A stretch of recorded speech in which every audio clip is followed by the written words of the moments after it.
tornadoes are unpredictable, Back the f*** up! volatile, The whole country looked like it was in a nuclear blast of some type. and lethal. I kept talking to myself, thinking, well, this is it.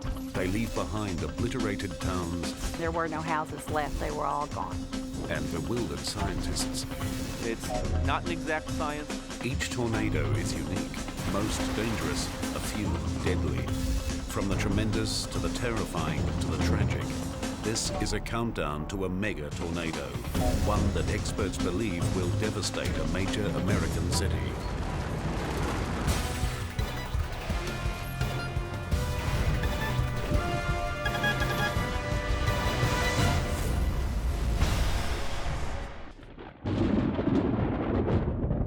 The most ominous tornado warning comes when an apocalyptic-like darkness fills the sky. These clouds are precursors to a powerful storm, a supercell. Most tornadoes form when a violently rotating column of air stretches down from that supercell to touch the Earth. In general, the faster the wind speeds, the more dangerous the tornado. Surprisingly, relatively little is known about these giant killers. Scientists are literally chasing the mysteries of tornadoes across the Great Plains of the United States, better known as Tornado Alley. More than 400 tornadoes threaten to wreak a path of destruction here every year, far more than any other place in the world. The main reason? Ideal atmospheric conditions. The mountains to the west, the Gulf of Mexico to the south, and the fact that there are no physical barriers between here and the North Pole means that we are frequently changing air masses from warm to cold and back again. Tornadoes are measured using the F scale, F for Dr. Theodore Fujita, who classified tornado strength by estimating wind speed based on devastation. The smallest twisters are F0s. They can reach 116 kilometers per hour, about the equivalent of a small hurricane. At the other end of the scale are F5s, whose winds reach speeds of up to 512 kilometers per hour. Back up! Back up! Keep going, keep going, keep going! The tornadoes profiled here rise up the Fujita scale from an F2 that rips the roof off a house. Did you see that? To an F5 that lays waste to an entire neighborhood. It's all leading up to a mega tornado, one that some scientists fear will ravage a primary city.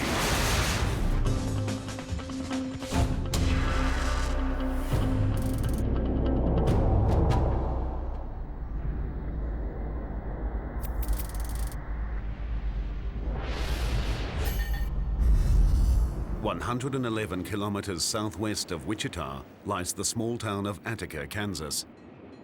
Just over 600 people live here. It's a town you could easily miss. On May 12, 2004, a tornado didn't. On that day, the blue skies over Harper County fill with storm clouds. Shortly after 6 p.m., Dan Smithheisler heads into Attica. I did some work for the banker in there. And I told his wife, I said, you know, it's going to storm today. Several thunderstorms form over southern Kansas. One look at these storms tells 30-year veteran meteorologist Chuck Doswell they might be a breeding ground for tornadoes. One of the important ingredients that produces a tornado that we're pretty sure is the wind at low levels has to change direction and speed rapidly with height. We call that vertical wind shear. The vertical wind shear typically spins the air into an invisible cylinder. As the wind speed increases, it rises, the tornado intensifies, and the core pressure drops. Condensation from the dropping pressure builds down the funnel, creating a visible tornado. That's exactly what's happening in the southern Kansas sky. Harper County Emergency Management Director Mike Lorig gets the first tornado warning at 6:45. And when they start giving us those warnings, we listen and we say, hey, We need to start warning our public from there. We do not know if this is going to be an F0 or it's going to turn into the monster. In Kansas, meteorologists carefully follow the thunderstorm as it tracks towards Attica. About 7:25 in the evening, a F2 tornado had made it to ground right up here just on this hill. The path of it was right across here. As Lorig watches in astonishment, the tornado tears the roof off a home directly in front of him. Oh my God! Oh my God! The whole house came apart!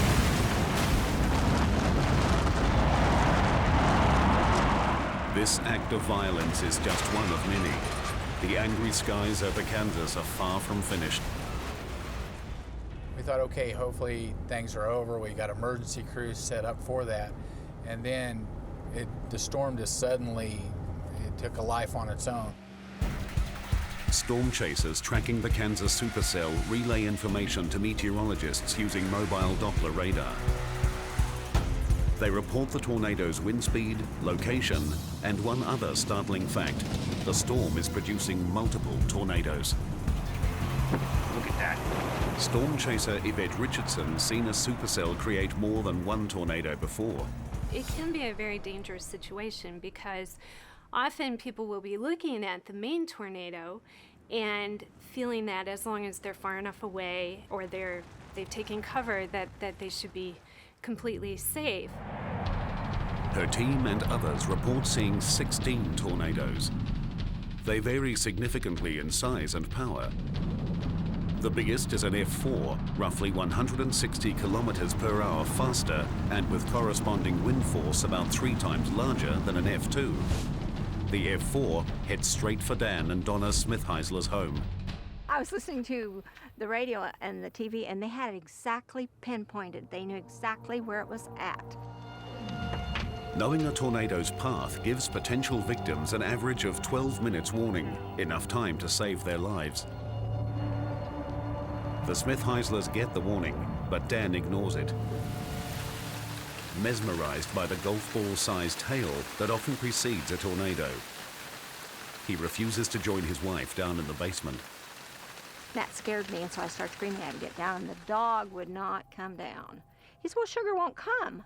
And she was going in the door, out the door, in the door. Dogs are smart. They know. So when I screamed at Sugar, then she came down. He came down. We started hearing this popping noise. Well, we had a rack of canned that was goods right over there. Before. And those cans were popping from the pressure change. I can't even It sounded like popcorn going off over there. The tornado batters Dan and Donna's home with winds estimated at more than 322 kilometers per hour. And that's when I got hit on the head with cement or something, you know. I can still hear myself groan. All of a sudden, you're just going to, like, go with it. And that's where I was when he said, we're not going to make it. And that woke me up. And I said, oh, yes, we are too, you know. And you pray really hard. The savage winds rip unrelentingly over the Smith-Heislers' home.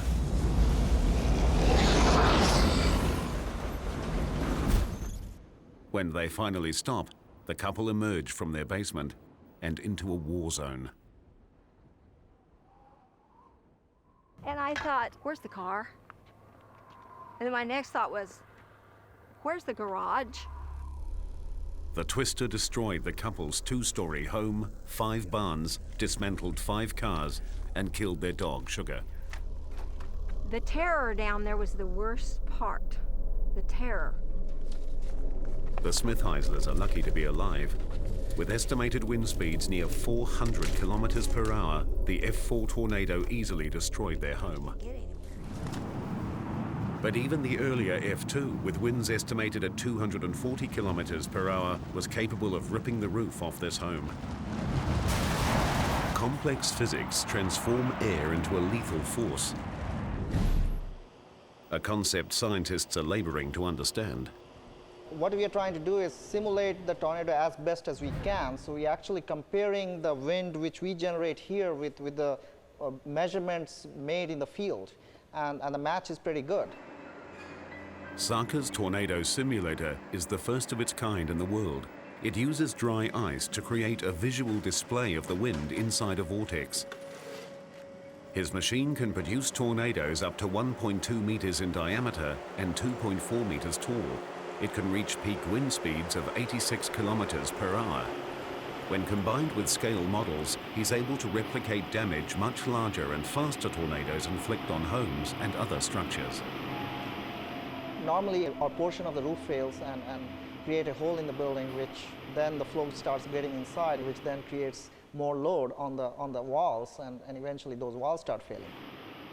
Sarka's experiments conclude that the destructive force of circulating wind in an F3 or stronger tornado is at least 3 times more powerful than straight-line winds. Since few structures in Tornado Alley are designed to withstand even an F1's winds, this is stark proof that even the weakest tornado is capable of causing damage. The residents of Attica were thankful to have survived the fury of the 16 tornadoes that struck southern Kansas. But when a single F4 twister strikes a small Texas town, its bizarre behavior and surprising power threatens to destroy the entire city. And later, a mega tornado strikes a major American city, something experts say will happen. In 2004, a single Kansas storm produced a swarm of tornadoes that ravaged homes, destroyed property, and terrorized hundreds. But the power and damage of that outbreak was far surpassed by the stunning force and unpredictable behavior of a single Texas twister.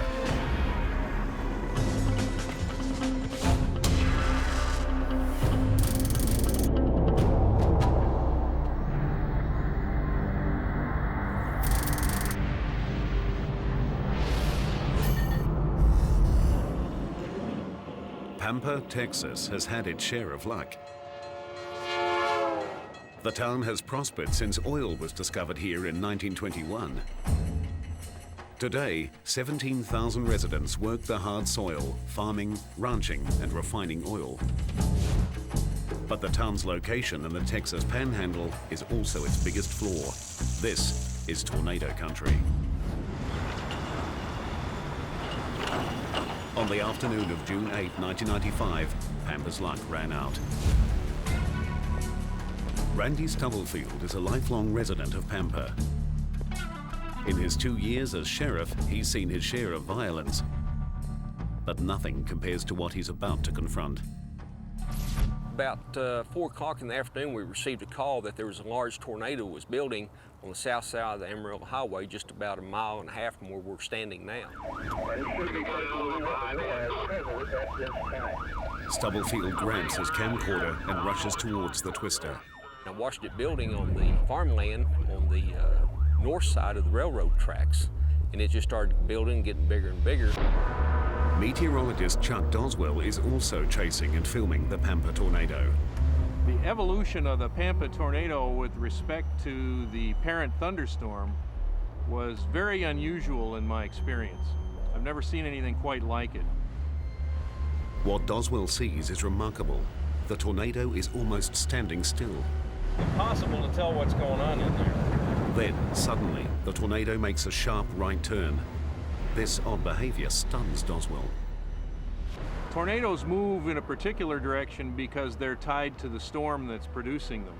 And the storm that's producing them moves in a particular direction because it's embedded in a wind field which is pushing it in that direction.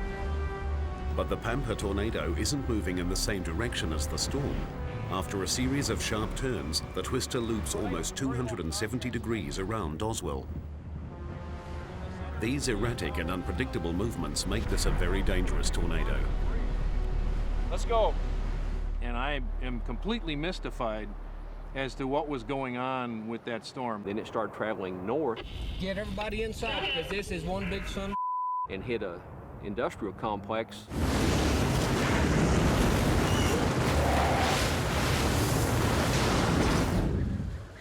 Belinda Waldrop works in that complex with her father. She isn't listening to the news.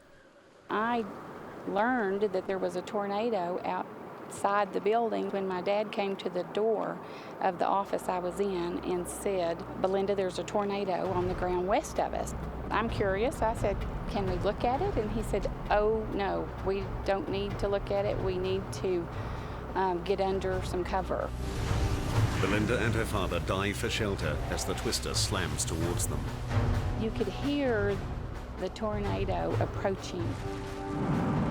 It was like a gyrating woof, woof, just a churning that just got gradually more intense and louder. The lights began to flicker as the pressure was building, and then the lights went out. Whenever you first started seeing the real debris, the metal, the rooftops and all that, that's when it hit the first series of steel buildings in the industrial complex. And then an explosion. The vacuum just took me up off the floor and slammed me into numerous things and was pulling me backward like a rag doll. You're going to see some vehicles going into the air. Transport trailers and truck combinations. Now these units weigh probably 22,000 pounds empty. These were sucked up and in the tornado and were going around and around. Stubblefield and Doswell are among the few to ever film a tornado snatching up 3-ton trucks. This is a massively powerful twister, one that has Belinda Waldrop trapped in its ferocious grip. When I was in it, everything's dark, and I just tried to keep my eyes closed to protect my eyes. I kept talking to myself, thinking, well, this is it.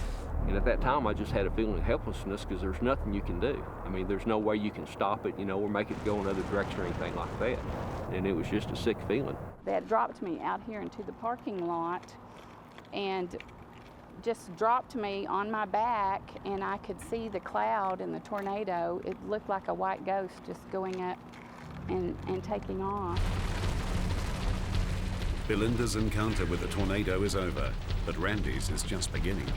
But when I realized that it was going to go into the city of Pampa, Stubblefield jumps back into his car and races down the road, directly into the path of the tornado. One of my deputies gets on the air and says, "Watch out, you're too close." Be careful, you're almost there. You know you're too close when debris starts coming in the car with you. I had my windows down and the trash from the circulation was coming into the car with me. It's going into the city at this time. It was headed right straight for the sheriff's office in the downtown section. Well, I had, at that time, about 65 prisoners in jail. And, we had a big, strong building, but this is a big, strong tornado. The twister strikes Pampa, destroying or damaging 200 homes and 50 businesses. Most buildings in the industrial park are ripped off their foundations. Belinda is badly injured and in shock. Of course, I was just stunned and numb. I really couldn't feel anything. I felt like my legs were probably broken. I couldn't get my bearings because there was no building. There were no landmarks that I recognized at all, and I was just taken back. Fearing the worst, Belinda desperately searches for her father. He was draped over a motor. He looked dead, honestly. He was limp, and he wasn't moving. I managed to scoot over close to him and started rubbing him. He woke up and turned his head, and there was blood, and you could just see this white eyeball. You could just terrified look, and I'll always remember that, just stark. And he immediately said, help me up. And I can't help you up, I can't get up either. Emergency workers rush Belinda and her dad to the hospital. Both are in serious condition. 5 other residents also suffer injuries. Miraculously, there are no deaths. As the wounded begin their recuperation, experts study Stubblefield and Doswell's remarkable footage. To tumble a 2 or 3 ton pickup truck along the ground and then hoist it into the air, this takes incredible wind speeds, probably in excess of 150 miles per hour. Dave Llewellyn researches the strange and complex forces at work inside tornadoes. In a tornado, the wind is not just swirling around. It's actually spiraling strongly inwards. Llewellyn believes that once an object like a vehicle is airborne, it can be slammed to the ground by powerful center downdraft winds, then hurled back skywards by updraft winds. This brutal cycle renders the debris unrecognizable before it's finally spat out as a high-speed missile.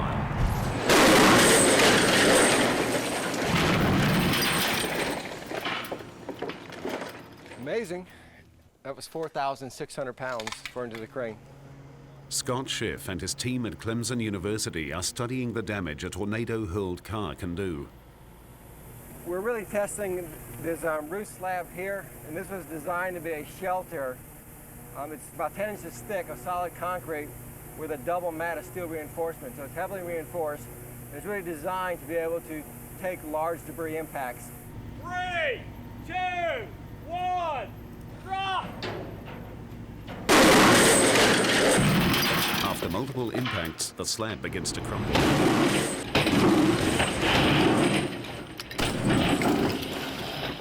So after that last impact, we now have a permanent deformation in the slab. That rebar that's down under that bottom mat there started to yield under the load, and we started to see some more concrete spalling down below there. To counter multiple impacts, Schiff is designing a steel mesh net to catch loose debris. If that works, it will be a huge step forward in tornado protection. We have this terrific F5 tornado. What we're looking for is that we are safe during the event and right after the event. Despite the Pampa tornado's unpredictable movements and incredible power, no lives were taken. 608 kilometers away, another Texas town isn't so fortunate when a massive F5 twister turns tiny bits of dirt and wood into lethal weapons. And later, a mega tornado, one that scientists believe could destroy a major American city. The powerful F4 Pampa tornado tossed trucks, destroyed buildings, and threatened the lives of hundreds. But just one notch up the Fujita scale, an F5 twister turns into a killer. Its weapons, specks of dirt and splinters of wood.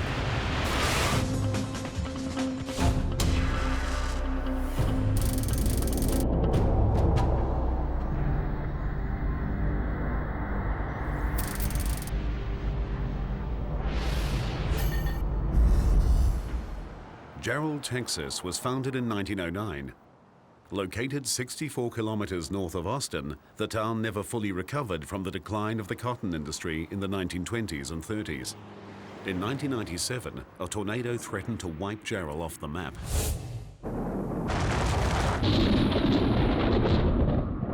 From the beginning, the Gerald tornado smacks of something strange.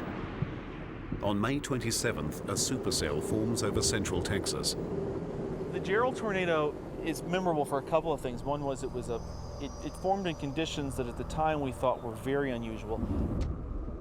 The massive supercell lacks strong vertical wind shear, an essential ingredient in typical tornado formation. Meteorologist Bill Gallus teaches tornado forecasting utilizing a virtual reality tornado simulator. To get a tornado in nature, you need to have really two things. You need a very strong updraft or updraft and downdraft to help stretch the air in the vertical. And you also need to have some source of spin present. Strong wind shear usually provides a tornado with its source of spin. Before Gerald, the conventional wisdom was that without strong wind shear, you don't get violent tornadoes. But the unusual atmospheric conditions over central Texas are about to prove the conventional wisdom wrong. Dead wrong. Here, the warm, moist air rises so forcefully it generates a super strong updraft, creating a very powerful and dangerous tornado.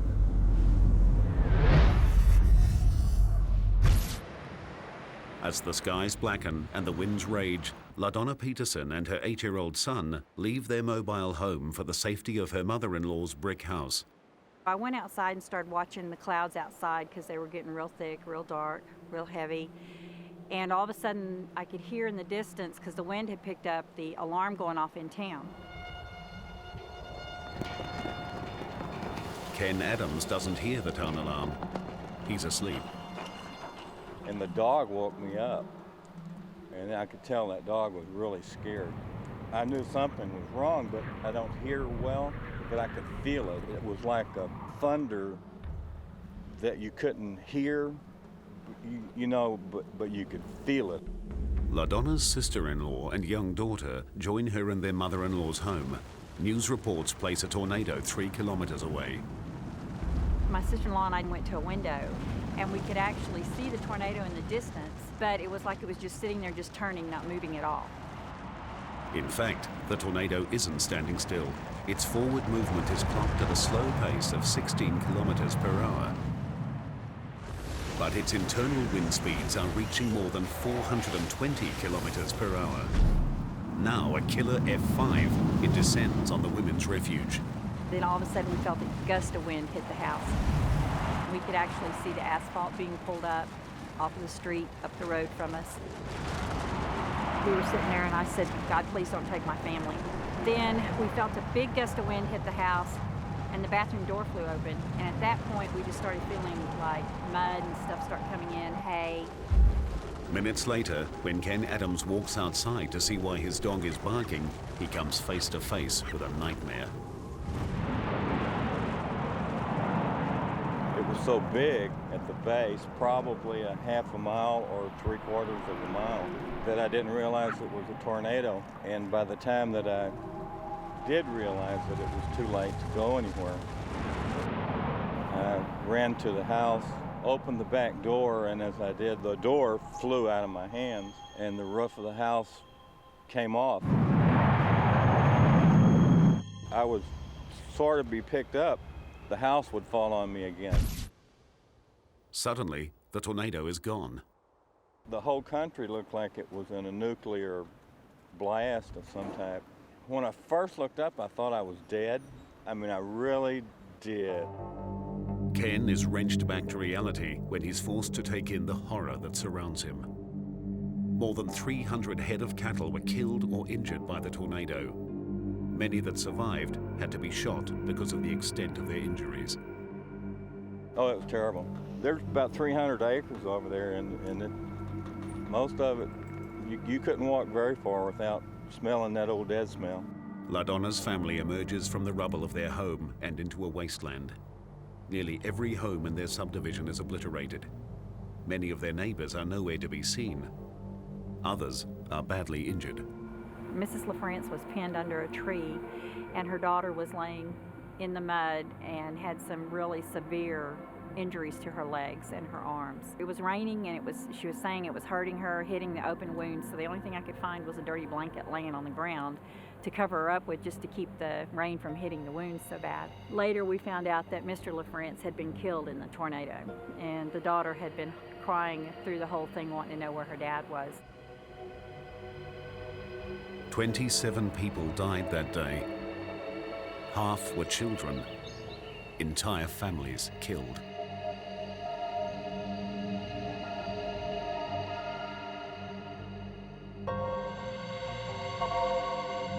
As scientists study the Jarrell tornado, several intriguing facts came to light.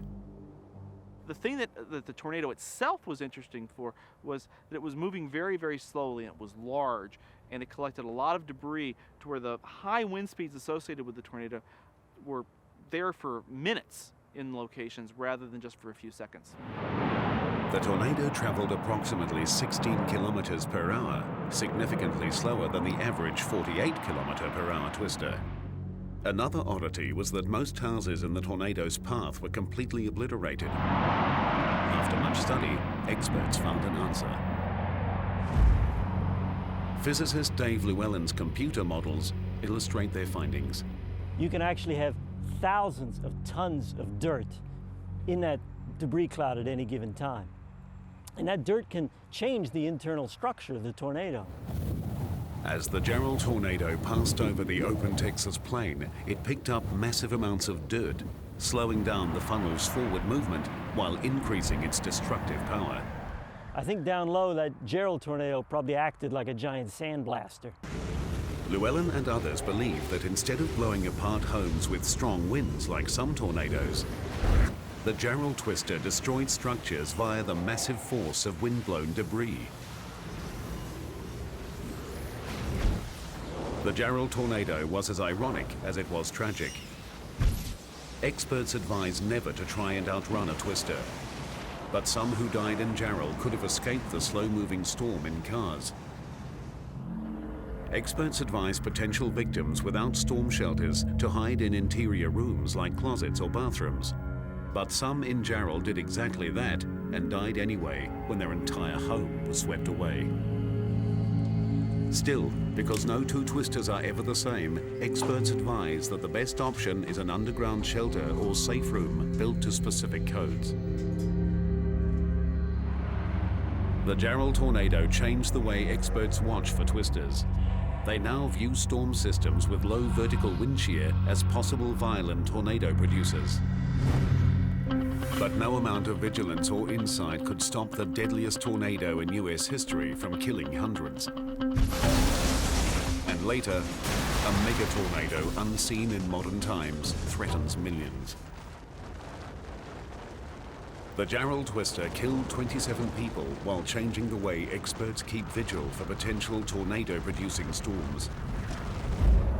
But there was no way to prepare for the deadliest tornado in US history, a brutal F5 that tore through 3 states, killing hundreds.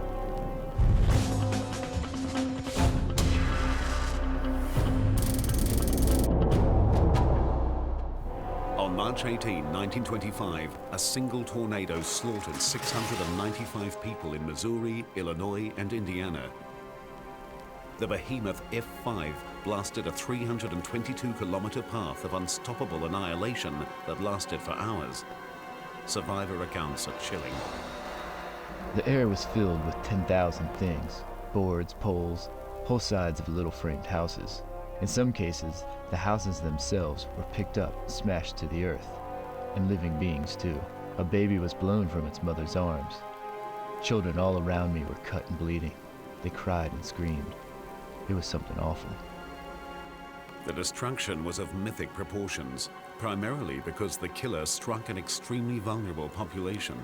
People had very few ideas about how to deal with tornadoes. The country was largely rural instead of mostly metropolitan, and they had essentially no way to communicate with each other. The town of Murfreesboro, where more than 100 people were killed, actually was hit more than 2 hours after the first fatalities from the tornado. And people wondered why hadn't any word gotten downstream, down the telephone lines or telegraph lines, that something was coming. In 1925, several million people lived in small rural towns throughout Tornado Alley.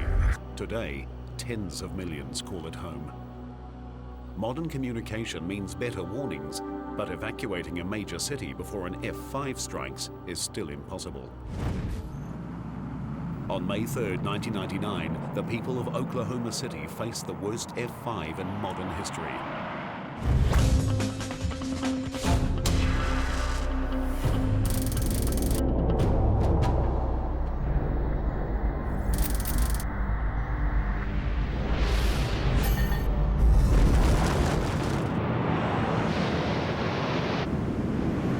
The May 3rd, 1999 tornado that went through Moore in southern Oklahoma City was one of the most damaging in the history of the United States, no matter how we look at the data. Late in the afternoon of May 3rd, 1999, weather forecasters in Oklahoma carefully track multiple supercell storms and then the tornado reports that begin flooding in. At home with her 8-year-old son, Dana Grimm watches the local news. We had been watching the coverage for hours. He said it just kept building momentum, getting bigger and bigger, and if you were above ground, you weren't going to make it.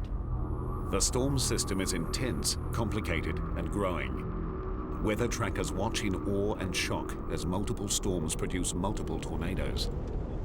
Large tornado, very large tornado. It seemed like just about every thunderstorm cloud that formed eventually produced a tornado at some point.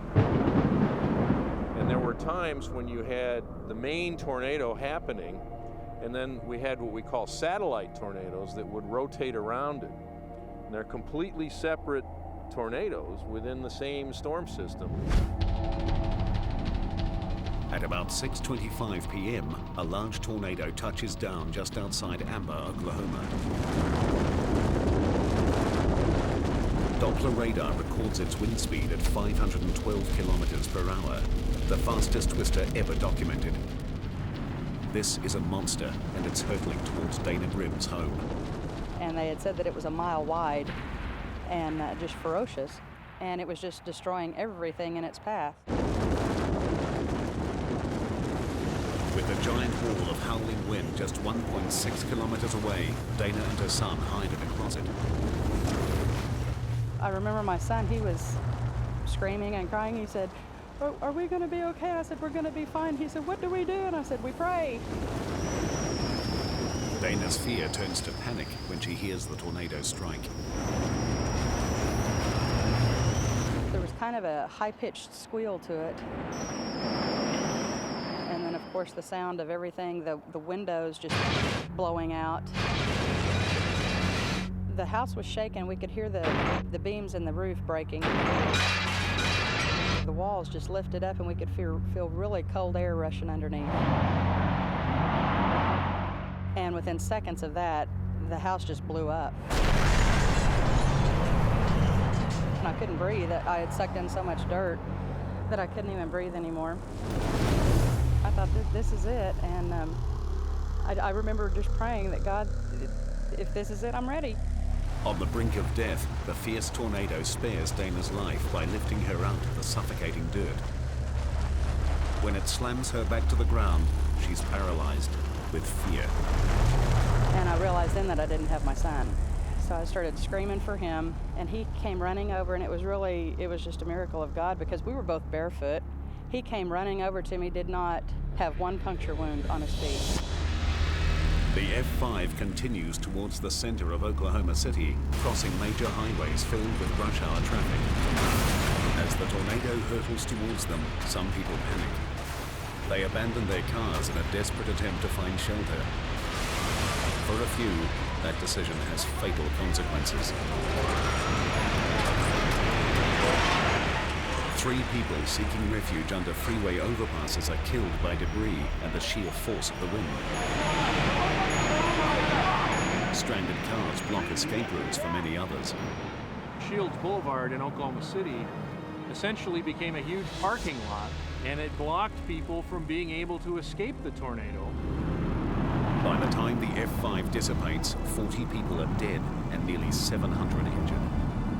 My wife worked in the hospital in Norman that night, and she worked in the emergency room, and they were swamped, of course. She saw some really horrific injuries. People came in covered with splinters of wood, looked like pincushions. So much wood. Awful things. Many survivors suffer multiple painful wounds from being impaled by debris. Cheryl Brown studied the injuries and deaths in Oklahoma. There were also injuries that were related to debris being embedded inside the body, all the way from small splinters to very large objects such as 2x4s.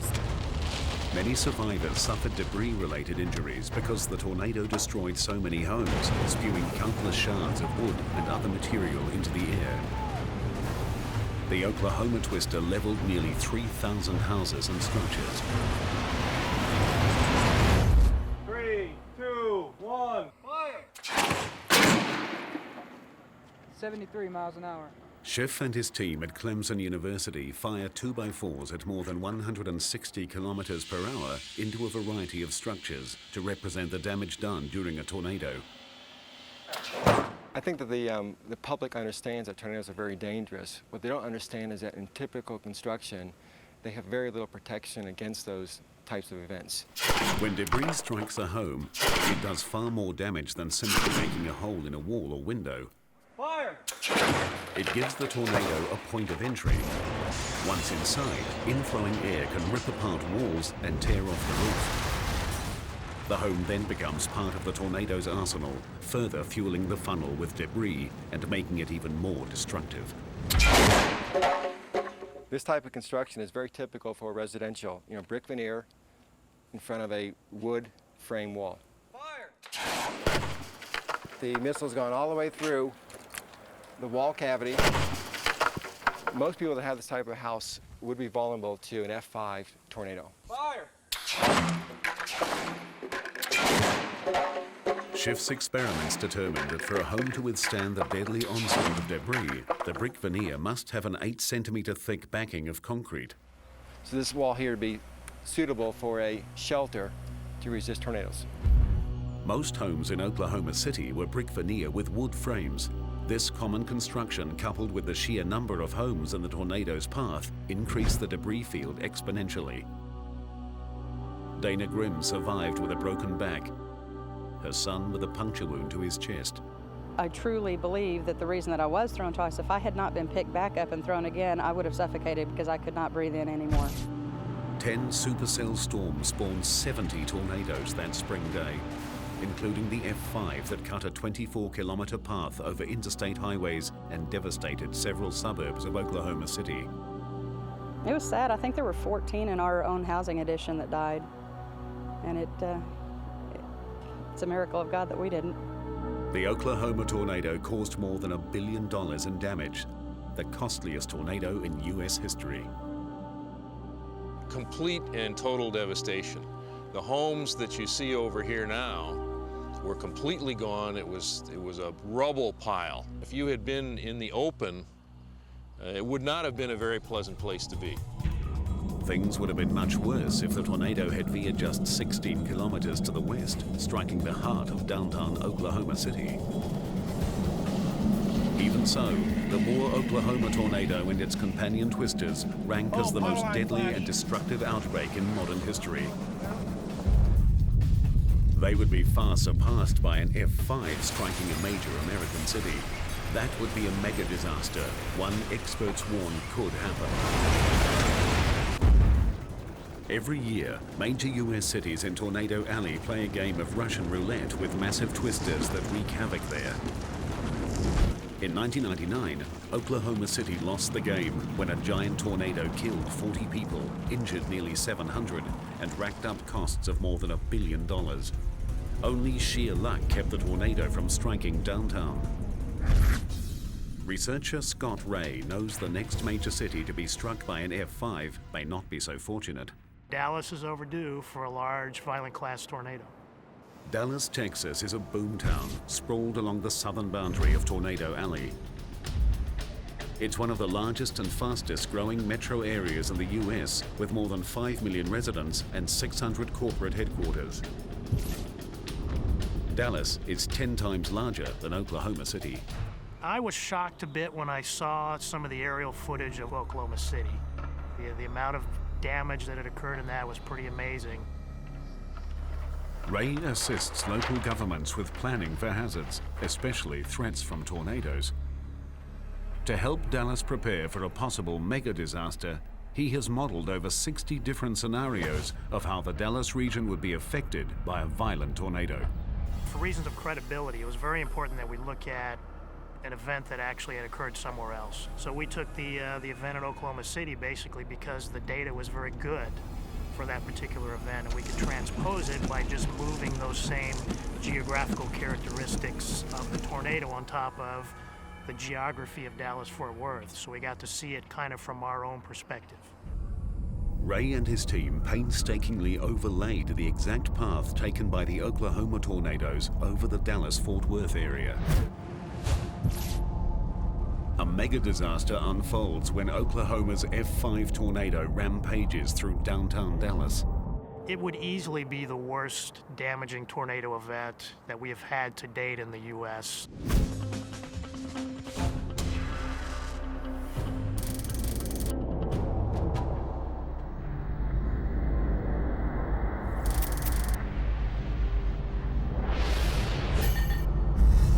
Ray's nightmare scenario begins as a supercell storm forms over north-central Texas. A 160-kilometer-per-hour tornado, an F3, touches down in a dusty field 10 miles southwest of Dallas. Its first target is the suburb of Cockrell Hill. While packing winds in excess of 320 kilometers per hour, cars are tossed aside, buildings are decimated. the tornado continues northeast, unrelenting in its assault on thousands of homes.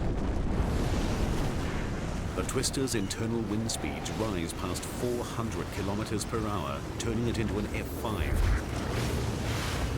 Fueled by tons of debris, the giant tornado slows as it descends on the busy freeway.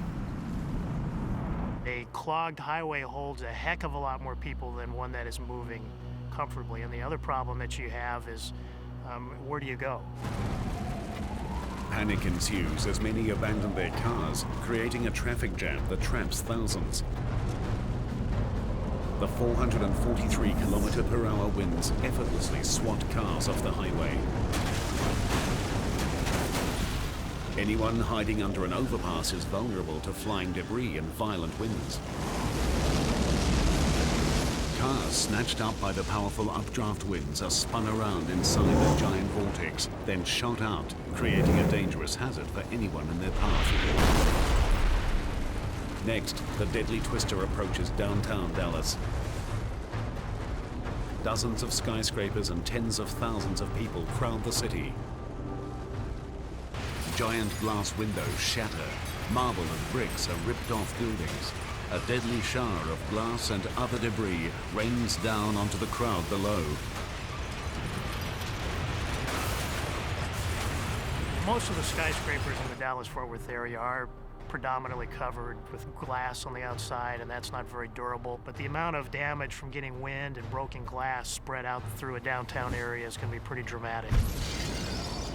A packed commuter train snakes through the city. It swept off the tracks and slammed into a skyscraper, killing hundreds in the train and office buildings.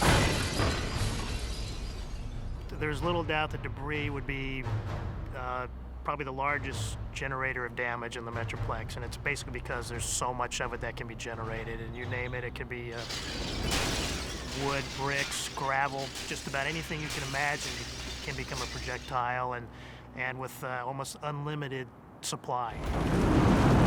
The tornado continues north, leaving the wreckage of downtown Dallas behind.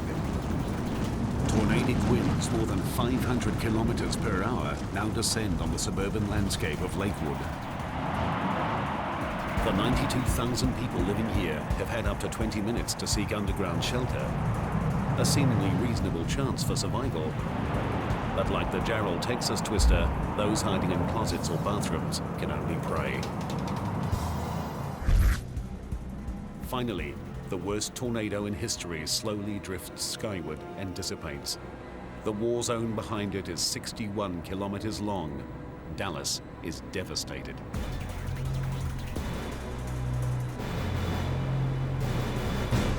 I don't think there's any way to really sugarcoat an event. It's going to be difficult to deal with regardless. So there's going to be a lot of damage. There are going to be a lot of people that need help. Total damages approach $5 billion. Tens of thousands are homeless and scores injured. The death toll is unknown. Fatalities are difficult to really quantize because they involve people making decisions. And there are good decisions that can be made, bad decisions. We don't know what decision they're going to make. The best decision city planners can make is to prepare with multiple underground shelters, rehearsed evacuation plans, and a vigilant public. But even that won't likely be enough. I think it would pretty much be impossible financially to build a city that could really survive violent class tornadoes or, any scenario like that.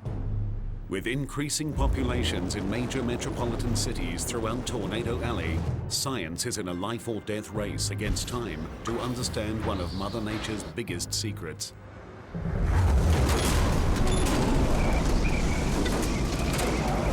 In an ideal world, we'd have radar or other instrument measurements on every tornado that occurs. In the practical world that we live in, that's just not going to happen. Okay, this storm in the next hour is going to produce this type of tornado. We're just not there yet, and it's hard to say when we'll be there. We've certainly got a ways to go. Given the limited ability to predict tornadoes, there is a very real cause for concern. Most people think about disasters as very random events that can happen to them. And I think that holds true with tornadoes as well. If you wait long enough, something resembling the worst case scenario is going to happen eventually. Until science learns more about these brutal forces of nature, the only thing that can be done is to prepare before a mega disaster strikes.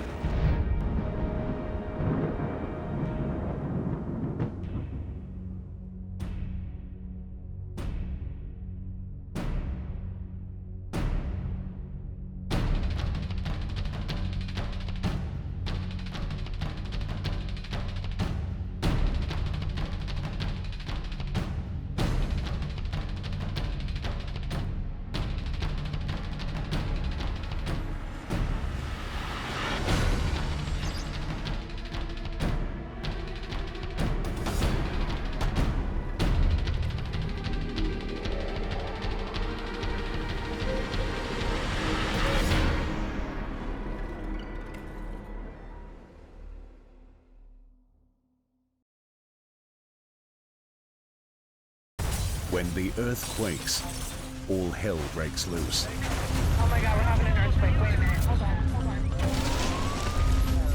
They strike with lightning speed, a huge bolt of destruction. These forces baffle experts who are on a desperate mission to predict when and where the next big one will hit. With each earthquake, you have things that you didn't predict before. We'll circle the globe, examining significant earthquakes of our time, each more powerful than the last, each with its own compelling mysteries, each propelling us towards a projected mega disaster, a monster quake that could rock our world.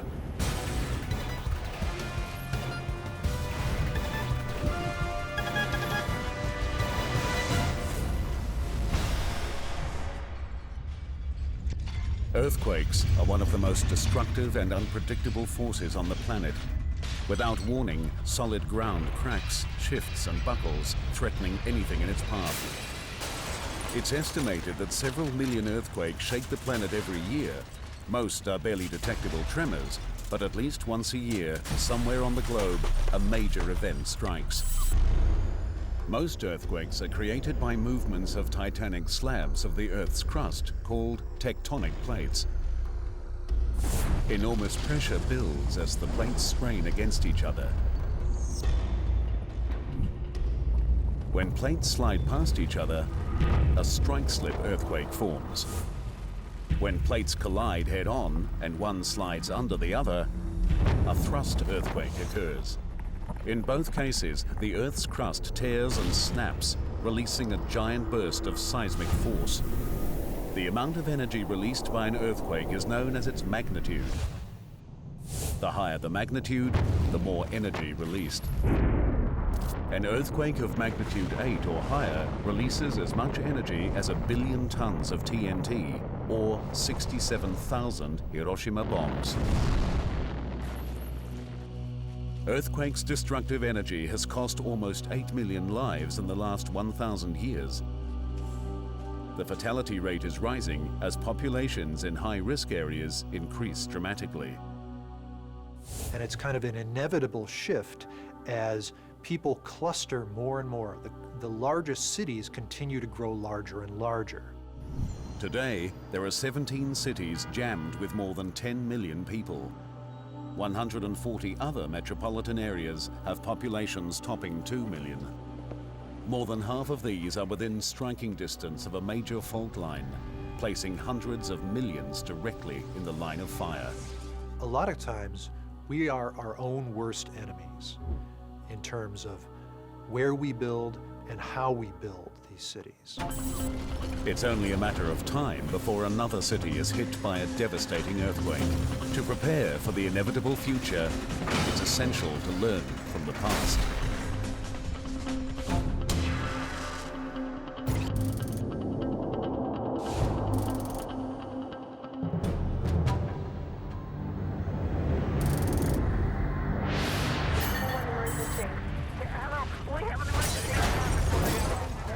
October 17, 1989, San Francisco, California.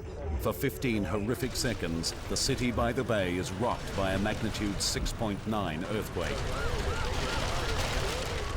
The epicenter is near a mountain in Santa Clara County called Loma Prieta. Everybody's door and help them get out. Suburbs close to the mountain suffer serious damage. The ground splits open in huge gashes, hundreds of homes are thrown off their foundations, and small communities are ripped apart. 62 people were dead.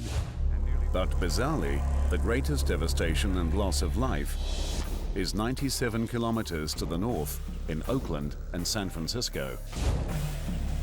The quake brings down a section of Oakland's Cypress Expressway, turning a busy freeway into a graveyard. Oakland firefighter Lorenzo Frediani is one of the first to respond. It was a horrible scene. It was such a large-scale disaster. Seeing huge pieces of the freeway on top of cars, fires beginning to erupt, everyone just yelling and screaming for help. Frediani and other rescuers race to find survivors.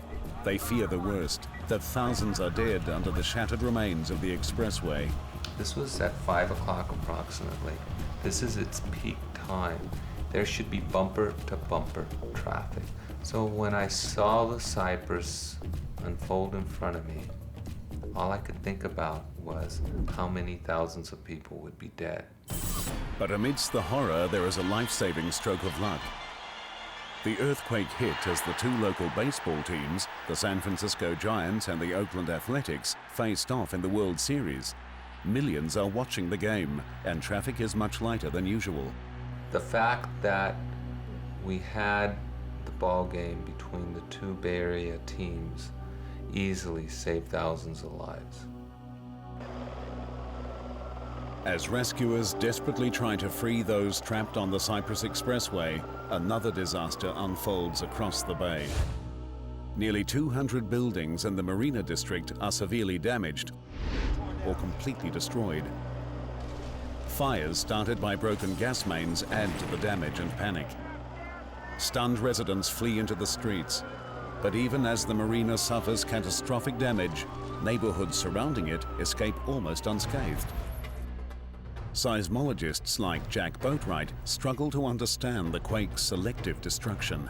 The ground motion and damage in the marina was a surprise not just to the lay people, it was also a surprise to seismologists. The earthquake seemed to defy logic. It targeted two specific areas, 97 kilometers from the epicenter, leaving most of the Bay Area untouched. Boatwright and his colleagues set out to solve this mystery by going back to basics. When a fault ruptures, spherical waves of energy are released, traveling through the ground until they reach the surface. Like any other kind of wave, they can bend, reflect, or join together to make bigger waves. Oakland and the Marina District were unlucky enough to be hit by a seismic double team, two sets of waves that joined together. One set traveled directly from the earthquake center to the surface. Another traveled deep into the earth, then bounced off the boundary between the solid crust and the molten layer beneath it. The reflected waves reached the surface 97 kilometers away from their source, directly under Oakland and the Marina District.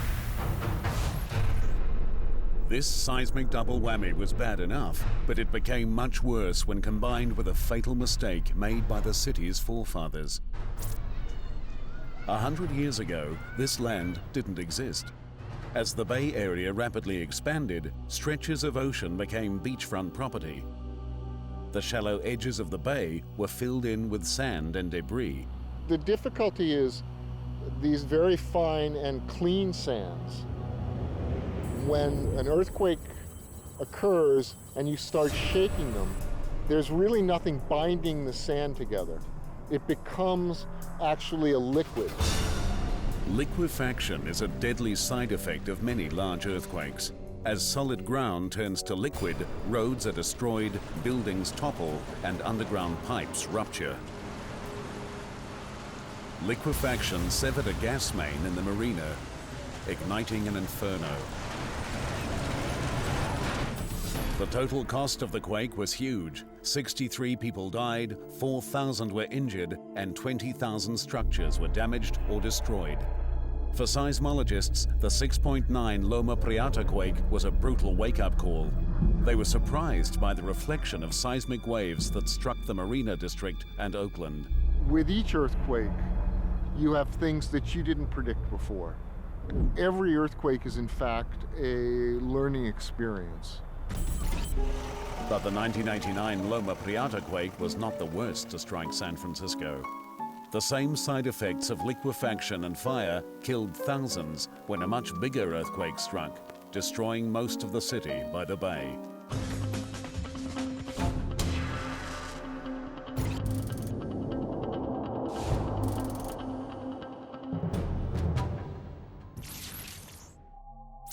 Around the turn of the century, San Francisco was actually the premier city on the west coast of the United States.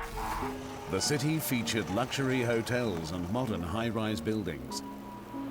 But in 1906, many came crashing down.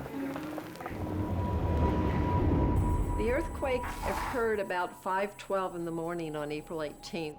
And when it occurred, it essentially occurred without warning. A loud roar jolted thousands out of their beds. Seconds later, a giant shockwave hit the city, shaking buildings to their foundations. The West Coast's economic and architectural center lay in ruins. At the time, seismology was in its infancy, and the quake's cause was not well understood. We now know the city was caught in the middle of an ancient battle between the Pacific and North American tectonic plates, an infamous war zone called the San Andreas Fault. These mighty slabs of crust are scraping past each other directly beneath San Francisco. When sections become locked together, enormous pressure builds up and is released as a strike-slip earthquake. In 1906, 435 kilometers of the fault ruptured. A magnitude 7.8 quake released 8 times more energy than the 1989 event. The first and fastest waves released by any earthquake are primary or P waves. They act like a sonic boom, shaking the ground and rattling windows. A few seconds behind are the secondary or S waves. These carry most of the earthquake's energy and are the most destructive kind of seismic wave. In San Francisco, the S waves tore huge gashes in the earth and ripped apart building foundations like paper. But it was another side effect of the earthquake that sealed the city's fate. Liquefaction of the ground severed gas and water mains, and San Francisco began to burn. Without a water supply, the fire department stood by helpless as the city burned to the ground. The descriptions of the fire they actually refer to this as a firestorm. And in a firestorm, the heat is so intense that it actually sucks in air. The fire raged for 3 days, incinerating 10 square kilometers, destroying more than 28,000 buildings and leaving 250,000 residents homeless. More than 3,000 people were killed. The 1906 event proved that an earthquake's complex side effects can be more devastating than the quake itself. 80 years later, a bigger earthquake crippled a city 45 times larger than San Francisco. The key culprits? A totally different seismic side effect combined with disastrous city planning. But even that quake is dwarfed by a potential mega-quake, an event of enormous power and consequence.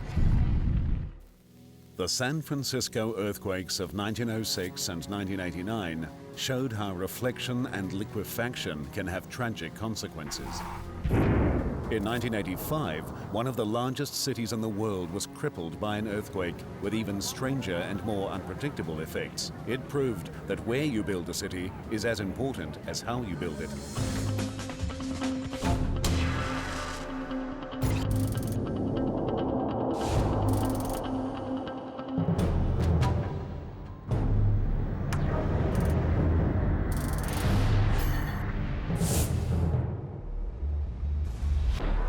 Mexico City is one of the world's largest cities, with a current population of more than 20 million. The metropolis sprawls across a mountain valley in the center of Mexico. It's a city of non-stop activity, its massive population busy day and night. On September 19, 1985, dawn breaks on a typical autumn morning. Millions of people face the new day. Suddenly, the earth begins to writhe and buckle. A magnitude 8 earthquake strikes the city. The epicenter is off Mexico's west coast. It unleashes 6 times more destructive energy than the 1906 San Francisco quake. Hundreds of multi-storied buildings disintegrate into rubble. Thousands of others are severely damaged. I didn't know what was happening. Your mind is racing 1,000 miles per hour. You don't know if you're already dead. The city struggles to cope as phone and electricity lines are severed, emergency services overwhelmed, and millions left to fend for themselves. 3 of the city's largest hospitals are severely damaged, adding to the chaos and casualties. One of the most horrific scenes is at the Nuevo León, a 15-story apartment building. Of the 1,800 people who lived here, more than 600 were killed. Cuauhtemoc Abarca is a stunned witness as the Nuevo León falls victim to the earthquake's rage. I recall it like a nightmare because this huge structure, so solid for us, in those moments it was collapsing, like if it was made of paper, like a model that an invisible hand was pushing down.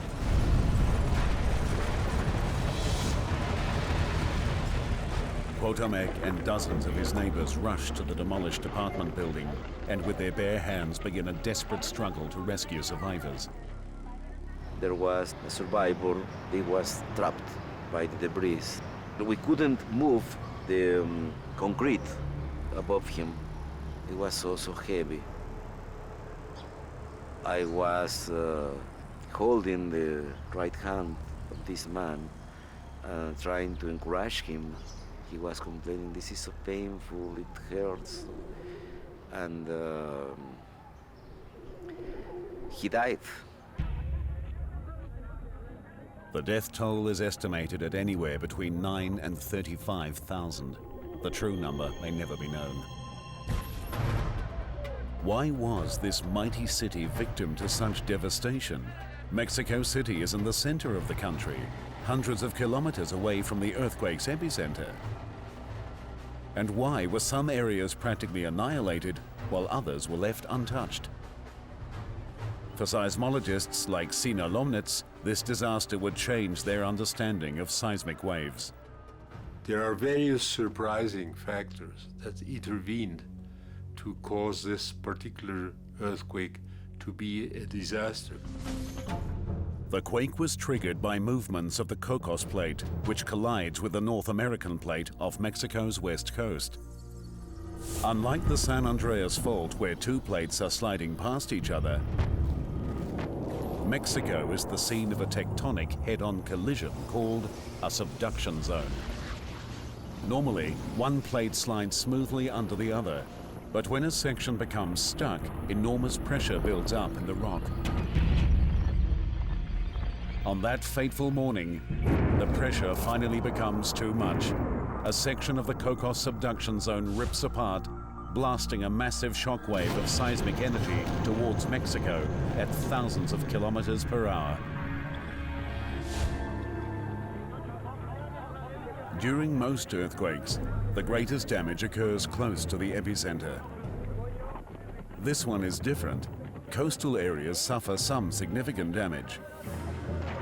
But Mexico City, located 322 kilometers inland, bears the biggest brunt of the earthquake.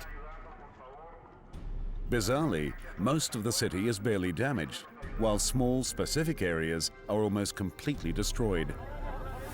Buildings between 6 and 15 stories high suffer the most. Shorter and taller structures in the same block survive virtually unscathed. To solve the perplexing mysteries, Lomnitz and his colleagues searched directly beneath their feet. Mexico City has a rather unusual location for a large city.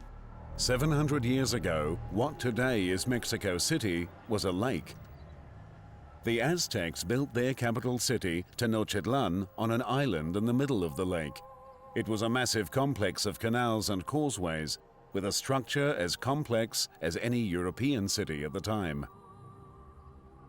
When the Spanish conquistadors captured and totally destroyed Tenochtitlan, they filled in the lake and constructed their own city directly on top of it. Centuries later, this turned out to be a very bad idea. The sedimentary layer on which the downtown area is built is a layer of very soft clay. It's practically a jelly. It's almost water. This ancient lake bed holds the key to the earthquake's strangely selective damage patterns. Over the first 3 days after the earthquake, we realized that severe damage, structural damage, had only occurred on the former lake area. The layer of soft lake bed was not just unstable, it acted like a seismic amplifier, trapping seismic waves and actually boosting their strength. Just like jelly will keep wobbling long after you shake it, the layer of mud under Mexico City continued to shake for 4 minutes after the earthquake. This is the major cause of the disaster. But that didn't solve the mystery of why buildings between 6 and 15 stories suffered the most damage. The answer came in the form of another destructive combination of seismic waves and loose sediments, a phenomenon known as resonance. Every object has a certain frequency that makes it resonate.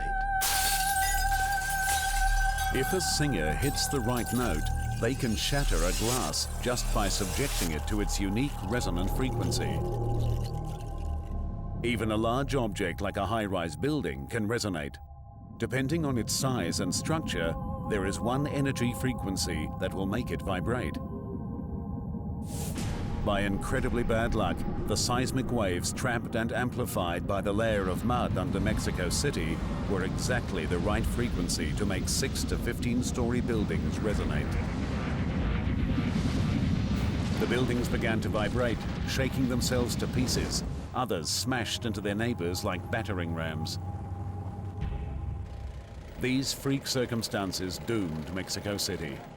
Many important facilities, such as hospitals and schools, were in the fatal size range singled out by the earthquake's fury. The Mexico City quake was a tragic example of the dangers of building on soft or reclaimed land.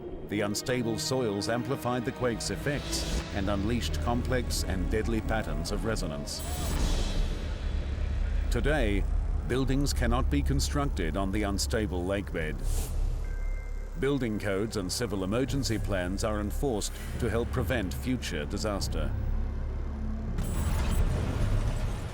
The people of Mexico City know they're at risk from earthquakes, but millions of others live in striking distance of rare, mysterious quakes and don't even know it.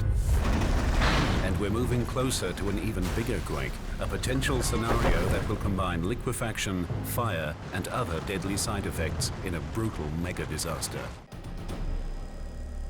San Francisco and Mexico City both fell victim to earthquakes spawned by the volatile boundaries between tectonic plates. Half the world's large cities are within striking distance of major faults like this, but the other half are not necessarily out of danger. There is a totally different type of earthquake. These rare rogue events strike seemingly from nowhere, ravaging areas thought to be immune to earthquakes.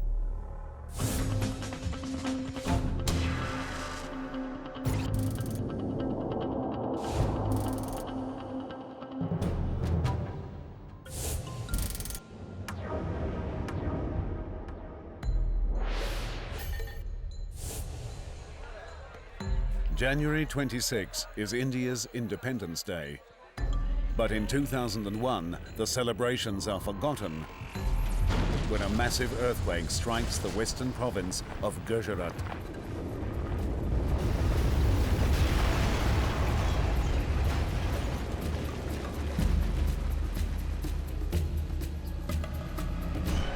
The 7.7 quake destroys the historic city of Bhuj, along with many other nearby towns and cities. 20,000 people are killed and 1 million homes lost or damaged. 200 villages are wiped from the map. Paul Bowden is a Memphis, Tennessee-based seismologist who traveled to India to study the quake. What we saw was an immense amount of devastation. The human toll was incredible. It was a horrible place to actually be doing the work that we had to do. For scientists like Bowden, the most stunning aspect of the quake is not the scale of the damage, but the fact that it occurred at all. According to the theory of plate tectonics, this earthquake should not have happened. Central Asia is no stranger to deadly quakes. Over 1 billion people live close to a massive tectonic collision as the Indian plate plows head-on into the rest of Asia. The Himalayas, the largest continental mountain range on Earth, are the crumpled wreckage of this collision. This volatile plate boundary has spawned numerous deadly earthquakes. The 2005 Kashmir quake killed almost 80,000 people in Pakistan and northern India. It was magnitude 7.6, not huge, but powerful enough to flatten hundreds of thousands of buildings. But Bhuj is 200 kilometers away from the dangerous Himalayan plate boundary. Large earthquakes shouldn't happen here. But there's these rogue 5% that happen away from plate boundaries. And we don't have a very good understanding of what drives these kind of earthquakes. These mysterious rogue disasters are called intraplate quakes. The 2001 Bhuj earthquake was an important opportunity to study one of these rare events. But Bowden and his team had a more urgent reason to travel from Memphis to India. The largest intraplate earthquakes in history happened right in their own backyard.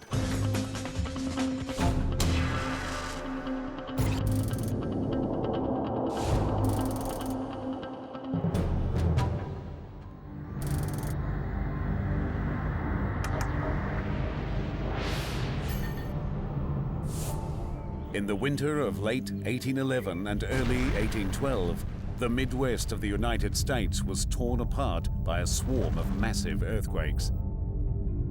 They were probably bigger than any quake to hit California and are named after an ordinary town with an extraordinary secret, New Madrid. The magnitude of each can only be estimated since seismic recording instruments didn't exist, but there is no doubt they were huge. The first, estimated at magnitude 8, hits on the 16th of December, 1811.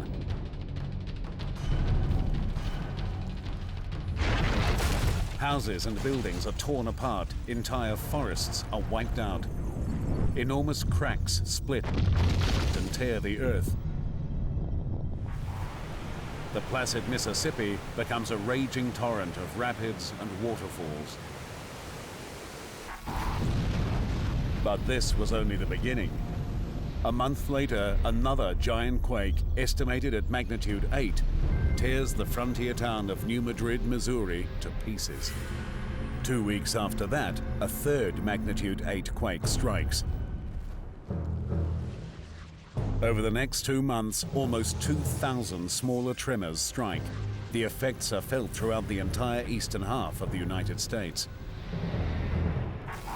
In New Madrid, in the middle of the plate, to have a large earthquake, a huge earthquake, is astounding.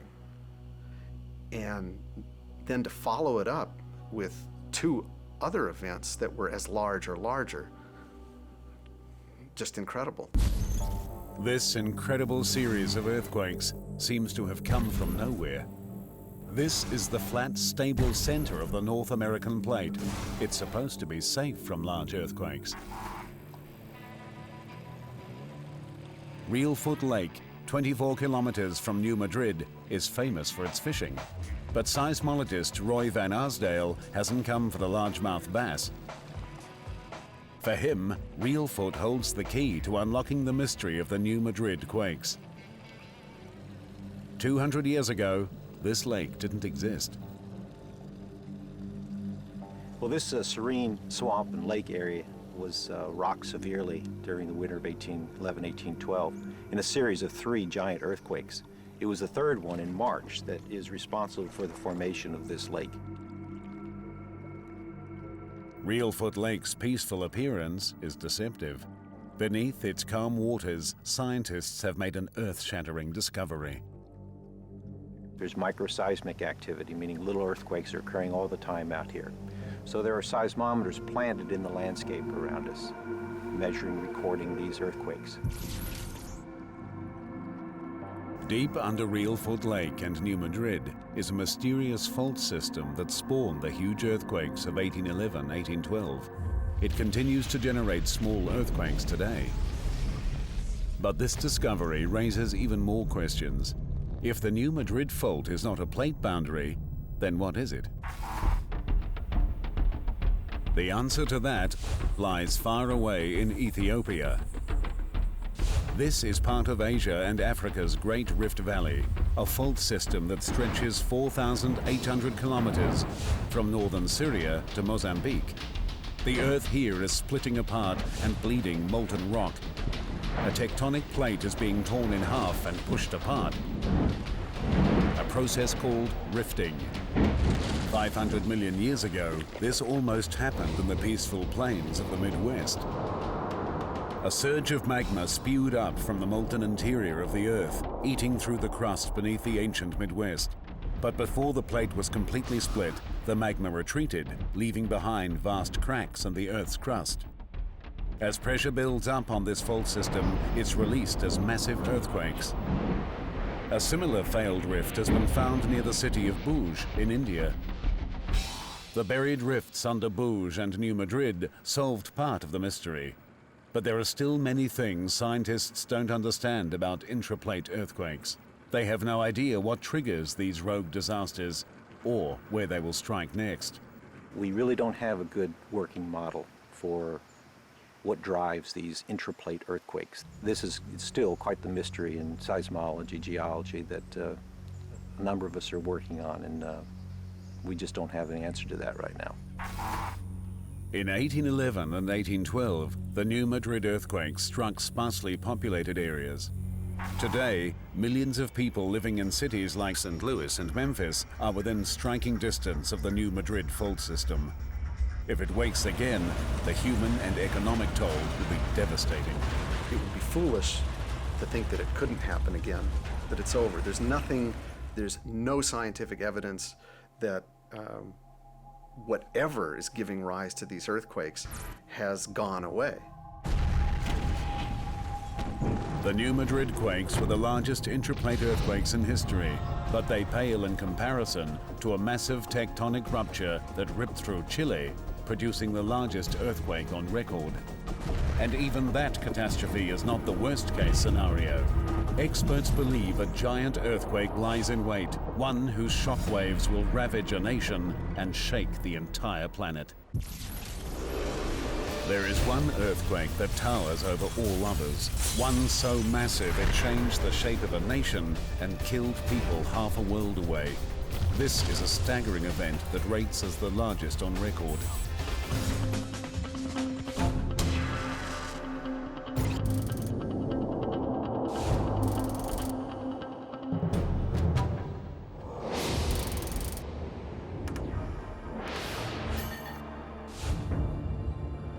In the small Chilean town of Maujin, life is quiet and simple. Its 1,500 residents depend on the sea and the soil to survive. But in 1960, both elements conspired to decimate this peaceful place. Juana Lopez was 8 months pregnant when her world was torn to pieces. I was at my sister's house and felt a movement. Immediately I realized it was an earthquake. Nelly Gallardo was also caught by the earthquake's violence. We couldn't stand up. We had to sit down and hold to our fins. But the fins were moving like this. Then the earth started to open. But the shaking in Maujin is just the beginning. A massive catastrophe is spreading across Chile, killing thousands and shaking the entire nation to its core. 161 kilometers off the Chilean coast, the small, dense Nazca plate slams into the much larger and lighter South American plate, creating a subduction zone.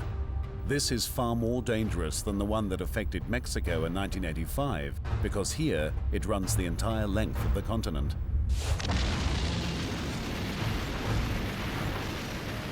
On May 22, 1960, the Nazca subduction zone spawns the largest earthquake ever measured by scientists, a massive magnitude 9.5.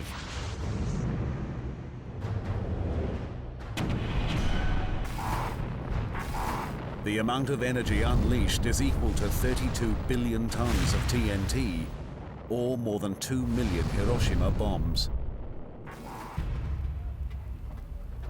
The intense seismic waves tear apart cities caught in their path. Buildings topple, the ground turns to liquid, landslides sweep down mountain slopes, and cliff fronts collapse into the ocean. The city of Valdivia, close to the epicenter of the quake, is besieged.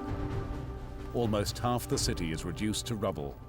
But this is just the beginning.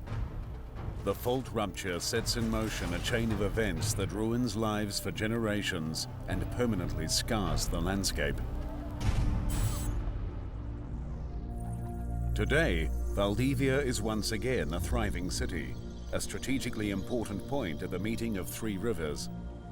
But take a closer look, and there are secrets beneath the water. Mysterious streets that plunge into nowhere, drowned foundations, and ghost-like ruins along the river's banks.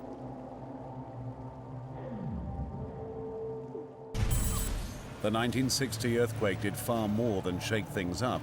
It forever changed the shape of the land itself. This ruined landscape is the victim of a side effect of the massive Chilean earthquake called subsidence.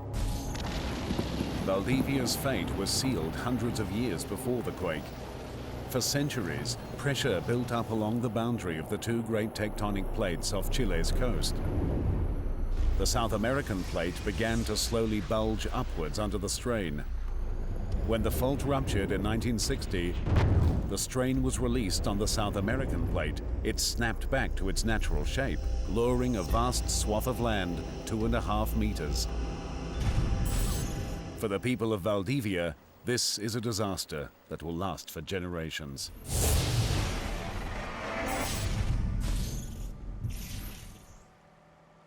Most of this area before the 1960 earthquake used to be pastures, high-quality pasture. The ground dropped 2 meters down, and now the tides cover every day this land. So there was a huge damage on the economy of these people here because they lost the soil, the better soil of the area. Over 200,000 square kilometers of Chile's coast subsided after the earthquake. But incredibly, even this was not the most deadly part of the day. They said we need to be prepared because the sea is coming in. The tsunami is coming, and we have to climb up the hill. Just 15 minutes after the massive quake, a series of giant earthquake-generated tsunami waves slam into the coast. Some are 18 meters high. From her vantage point on the hill above Maujin, Juana watches as half the town is washed away. The waves were coming in, trying to imprison us. We heard another wave coming, starting to move the houses that were on the shore, making them hit one another. It was a terrific noise, a noise that scared us. But Nelly Gallardo had no time to get to safety. She was caught by the full fury of the waves. As the wave was advancing, trees and other things were disappearing in its path. I climbed up into some trees, but when the second wave came, the trees were not strong enough to hold us. So I jumped onto a log and tried to hold on and keep my face out of water. Then a boy climbed onto the log too. 122 people from Maujin drowned that night, but somehow Nelly survived. The giant waves wreaked havoc far beyond Chile. They radiated out from the fault rupture, striking other unsuspecting Pacific locations. 15 hours after the earthquake struck, the tsunami reached Hawaii. The port city of Hilo was devastated and 61 lives lost. 7 hours later, the tsunami hit Japan, killing 122 people. The Philippines and the west coast of the United States also felt the waves of destruction that day. When it was all over, the Great Chilean earthquake killed 2,000 and left 2 million homeless. It remains the largest earthquake on record. But records were made to be broken. Scientists believe another giant earthquake lies in Chile's future, one that could be much, much worse. The evidence pointing towards a mega disaster lies on a remote section of coastline in southern Chile. This was once a big forest until the 1960 earthquake and tsunami devastated the area and left only twisted stumps. To the trained eyes of geologist Marco Cisternas, this deserted beach holds vital clues to Chile's seismic future. The 1960 event wasn't a unique event. Although it was a giant, it wasn't unique. In this outcrop, you can see there is a buried soil here. This is 1960 soil covered by a tsunami sand layer here.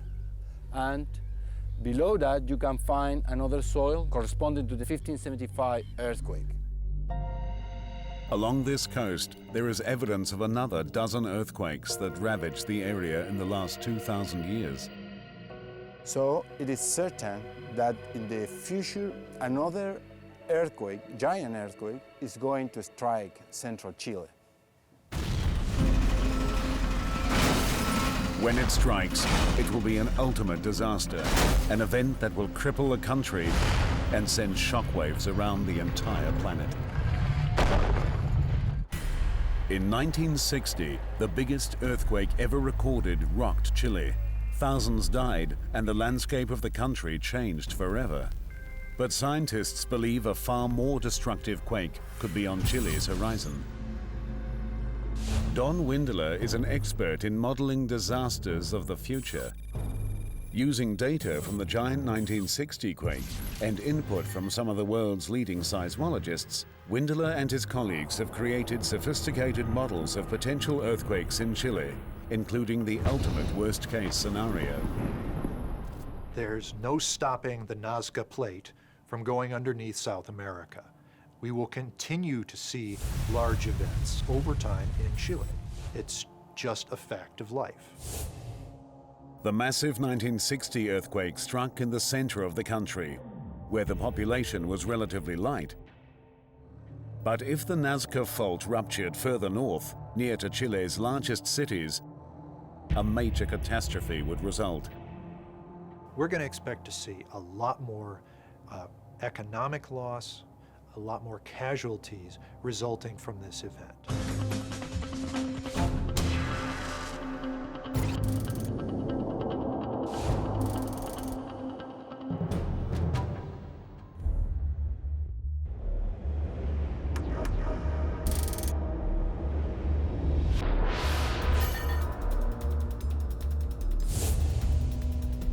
Valparaiso is one of Chile's major ports and home to its navy and houses of parliament. The city sits in an amphitheater facing the ocean. Most of its 270,000 inhabitants live on the steep hills above and are carried to their homes by unique machines called funiculars. Just up the coast from Valparaiso is the tourist resort of Viña del Mar, famous for its beaches and luxury hotels. Valparaiso and Viña del Mar are both part of Chile's most valuable stretch of land. If hit by a major earthquake, the nation would be ravaged. Just that one area from Valparaiso across the country through Santiago metropolitan area contains over 50% of the property value for the country of Chile. And any kind of event that has significant, serious damage to that area is going to have repercussions to the economy of the country. Windela's nightmarish scenario begins 27 kilometers under the earth and 80 kilometers off the coast in the collision zone between the Nazca and South American plates. A stress point snaps, starting a chain reaction. More than 1,400 kilometers of the subduction zone rip open like a zipper. Massive seismic shock waves spread from the rupturing rock. The primary waves speed out at 29,000 kilometers per hour. The arrival of the P waves in Valparaiso feels like a long sonic boom. Windows and buildings shudder. Some of the P waves shoot up into the atmosphere, emitting a frightening roar.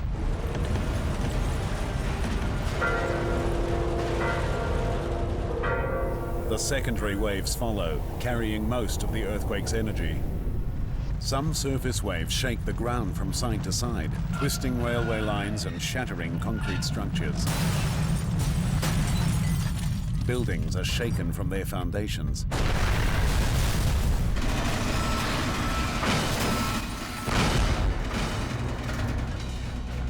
Unstable areas of the cliffs surrounding Valparaiso collapse, taking many buildings with them. Below, in the port, sediments amplify the seismic energy, prolonging the shaking and the destruction. Liquefaction ruptures gas mains, water pipes, and vital communication links.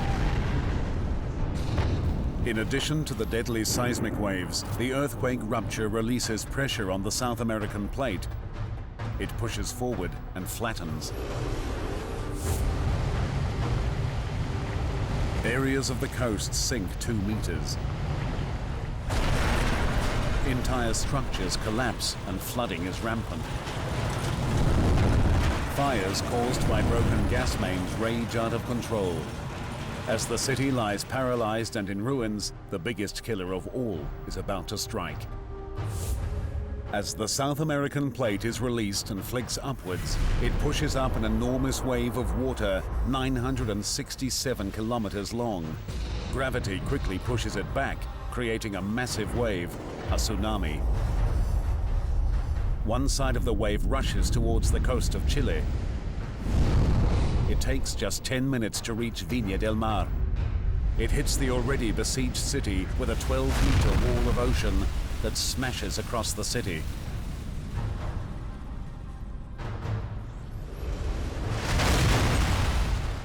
Thousands more lose their lives.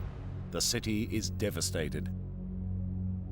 But the giant earthquake's deadly reach extends far beyond Chile.